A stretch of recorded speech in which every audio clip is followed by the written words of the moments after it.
I have a copy of TVA's flood report that they did in 1960. That's the history of known floods on the Clinch at St. Paul and other towns around here. The first one they mention is the one in 1863, which is still the flood of record here. There could have been bigger ones in the past.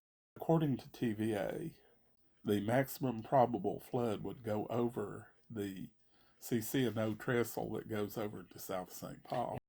Between 1903 and 1957, there was no major flood. The one in 1903 damaged that Rosser Bridge. Some of the deck, the wooden deck on it, washed away. In 1946, when Ben Johnson from Bristol bought that property from Kyle Fletcher's grandfather, the extract plant property, subdivided it and sold it, my family had seen it flood again and again. And those houses were built right in the river, basically. So, of course, they were going to flood. It actually washed out a whole lot of rocks out of Hardy Hollow and out into the river. It was like, sort of like formed a delta there. And when the river would be low, all of that would be above water level and people would fish there.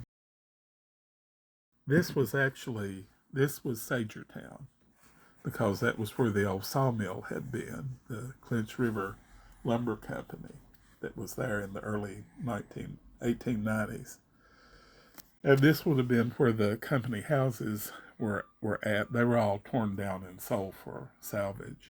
If you look at that picture that I recently published of the extract plant, that shows more of the topography as it was before the road changed and was raised. And it was still there, I guess, in 57, but then they built the new one, and there had been houses between Riverside Drive and the river, but all of those were torn down, and there was a lot of fill done there to get the road out of the river. Debbie Baca's grandmother lived in that house.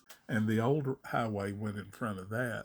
That is where the Sanslows lived. The Sullivans, Frankie Sullivan's parents, Frank Sr. and Beulah. What surprises me is that Harless Stanley, Debbie Baca's dad, is not standing there with the rest, because I think Debbie said that 57 flood got in their house. There was a little branch that ran down from Rocky Hollow, which is where Hazel Dollarhide's trailer is. There used to be a bunch of houses up there. The highway hadn't been changed then. The highway was lower than Ms. Hicks's house, which was Gaynell Stanley's mother, and she had a little store there, Hicks's Grocery. That's South St. Paul. That's what it looks like it's taken from the CC&O bridge. This little corner was owned by the Glovers here. They would plant corn there. It's where Don Chafin's garage building is now. You can see the western front.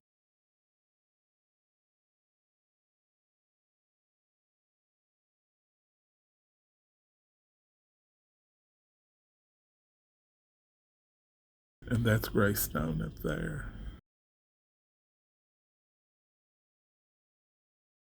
Above the Coca-Cola plant. There used to be a few little buildings there above the park and the ball field that were railroad buildings. Years ago, I think there was a cement plant on that side. In some of the old pictures I have, you can see the building, but it's like just the walls. Evidently, they had a thing where rail cars could dump raw materials like probably sand or something or gravel, but I don't know anything about it. I've never really tried hard to find out. And there was also a metal stairway that went down to it from the track. Matt Glover owned that little house there in South St. Paul. Look at the snow that you can still see. That's the Cheek house over here where Tango Jesse's mother lived. This is Mary Cheek. That's the Talbert house at the Bonanza Drive-In at the underpass at the CC&O trestle. Miss Talbert was the manager of the Blue Sulphur Hotel. Well, at the time this was taken, it would have been the St. Paul Hotel, because the Clinchfielders had bought it. And this house over here is where the Allen family lived. They ran the theater, the Lyric Theater.